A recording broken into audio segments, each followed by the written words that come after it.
Good afternoon, Kent Bain with Nine Business Group. Welcome back to Elevate Your Business Spotlight interview. Valerie, welcome to the program. Valerie, please introduce yourself and what makes your company unique and different and why people want to do business with you. Valerie, welcome. Hi, Kent. Thanks for having me. My name is Valerie Chin. As you said, I'm the founder of MediPaint and Spec Journey Incorporated. We'll focus on MediPaint today. So MediPaint is short for meditative painting. We host sessions of guided meditation facilitated through painting and music. And we recently launched a workshop in December called Mandalas and Mocktails, which I call the sip and paint with a touch of wellness. So what makes us different from, paint night is that we are non-alcohol focused, but adult only. And we start our sessions with a bit of meditation. The process of creating a mandala in of itself is meditative. And then we end with a closing reflection meditation as well. All right. So for the newbie in the room, what's a mandala paint? So a mandala paint, oh, that's a good question. I should have brought one. Here, I have, this was not mine, but one of someone who attended my mandala session. And anyway, sorry. Okay. So the mandala is like a symmetrical painting, essentially. Generally, you start from the middle and then you paint outwards. And the mandala is a representation of the universe. So to me, when you create a mandala, it's a representation of, you at this current point in time within your universe. And the process of creating a mandala can sometimes bring out emotions and as well as, limiting thoughts that you may carry with you on your day-to-day basis. So it's really a reflective process in that sense, kind of becoming more aware, if not mindful, of the limiting thoughts and judgments that you may have of yourself. Fantastic. How long have you been doing it? And part two of the question is, since you started in business, what has been the biggest challenge and how did you overcome it? So MediPaint, I started in 2018 with the original offering, which is a little more intense. That offering is in a studio setting. It's usually quiet.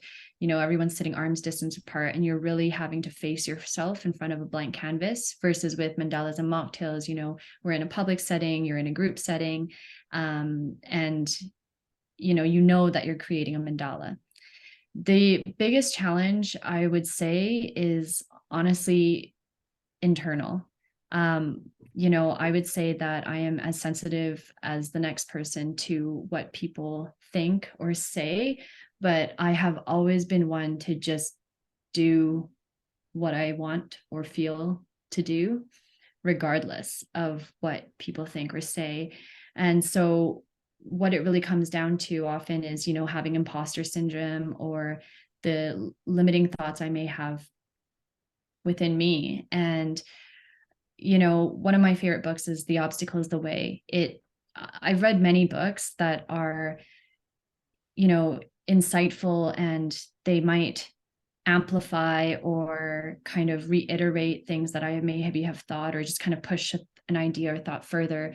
But The Obstacle is the Way just honestly altered the way that I thought. And so, when we talk about what my biggest challenge is, when it's in something that's internal like this, it's a constant challenge, right? Something that I face almost daily.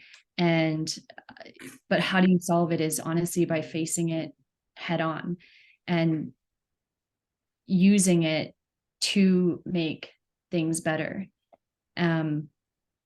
Just like the obstacle is the way. And the outcome often is that, especially when I'm able to bounce ideas off of other people, and that, like, I truly believe in like teamwork is the dream work. And so for me, it means being able to be vulnerable with those who are close to me and those who I seek mentorship with, and come to the other side of that internal challenge. And the outcome is always that I'm stronger for it and I come up with better solutions. And yeah. Excellent. So when you look back, what is one thing you know now that you wish you would have known when you started in business? Um, this is a tough one to answer because I feel that, you learn as you make mistakes, and mistakes are so important to success. uh, it's so hard to even look back and be like, it wasn't anything particularly that I wish I knew. If there's something that I could say that I wish I had was, or have, is, a stronger math ability, to be honest. Like, I Hmm. feel like having a stronger, I think math is so huge. Like, if you understand math and you can have that analytical lens with the math bit back, um, that's huge, especially in business when it comes to someone like me who's trying to scale. So that's where, again, that teamwork is really important. I have a friend who, um, he works in private equity, so his lens when we look at my strategy is greatly beneficial to me, and I wish I had a stronger aptitude for that.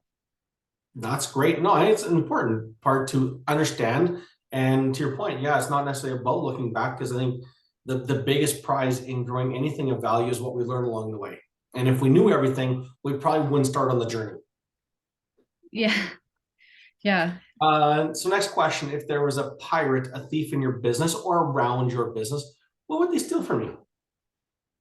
I think they'd steal the people that I have on my team, because I pick people very particularly, and I, as a leader, I really care about the growth and fulfillment of each person on my team. And so in that development, they have become very valuable assets. And so if anyone is going to steal a physical thing, it would be that, because ideals can be stolen left and right. It doesn't really matter. It's about execution at the end of the day, and it's what execution comes with having an awesome team. So you steal my team members, it's not going to stop me, but it's going to hurt me, and I'm going to have to find someone else, right? So Gotcha. Absolutely. What is your definition of a successful business?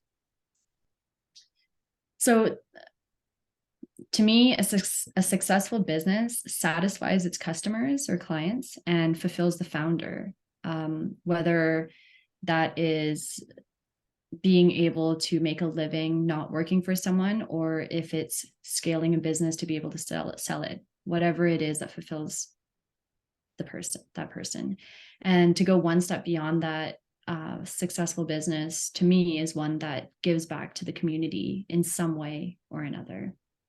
That's really important to me. I like that. I've always said one of the things that as a coach I love to do is create choice. And right, whether it be through revenue, profitability, time is to give choice. But I think that you said it so much more eloquently, which is fulfill the founder. Because each founder, each person has their own desire for what they want out of their business. So I hope it's okay. I'm going to steal that one and put it someplace important and use it all the time. So thank you. One last question for you. What do you want to be known for? I want to be known for creating a truly positive and lasting impact with the work that I do, whether that's with my businesses or within any project that I'm a part of.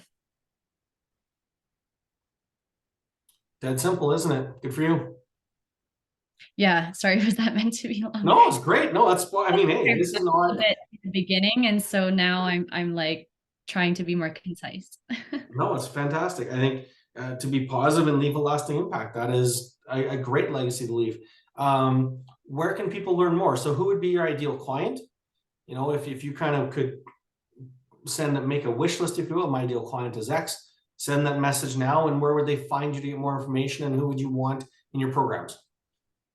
Yeah, so you can find us at medipaint.ca, and ideal client is, hardworking, corporate, successful, and but just looking for some self-care and looking to remember how to breathe consciously again, you know? Um, And where can they yeah, find you? Just medipaint.ca? Yeah, medipaint.ca, or on Instagram, it's at medipaintco, like medipaintco. And then of course there's Mandelas and mocktails, just one word in one line. So Excellent. You've been absolutely fantastic. Answers were brief, concise, and very personal. So thank you for sharing your passion and your story with us. And we look forward to hearing the rest of your story in the weeks and months to come. thank you, Kent. You're welcome.